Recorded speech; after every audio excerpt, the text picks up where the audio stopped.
Branka Marković, Sloboda, za konkurs Tajna Andrićeve kutije. Citat: toliko je u životu stvari kojih smo se bojali, a nije trebalo, trebalo je živeti. Ne boj se.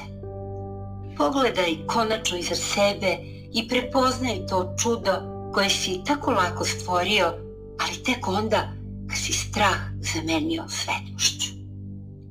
Ne pleši ni sa svojom senkom.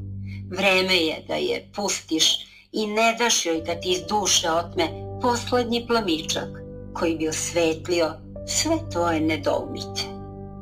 Zbog njih si svoje korake i srce gurao u čekanje i zarad drugih nikada nije bilo boljih zora za tebe, pa se svetlo često gubilo na kraju tunela gde bi nas čekalo drvo jabuke ili livada ljubičaste boje.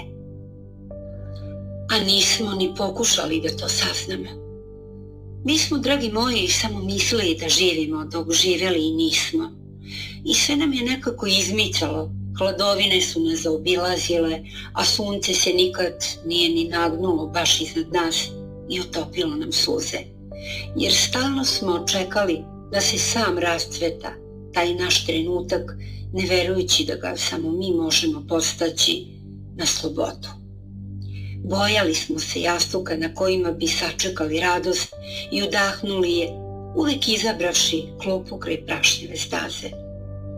Trgni se, zagrli sva godišnja doba koja si tek tako zapostavio, misleći da su samo vreme u jednoj godini. Pusti ih u srce. Osjetit ćeš da su sve ono o čemu si sanjao, jer ti si čovek i sloboda je tvoja cipela za put oko sveta. Inspirisano romanom Gospođica.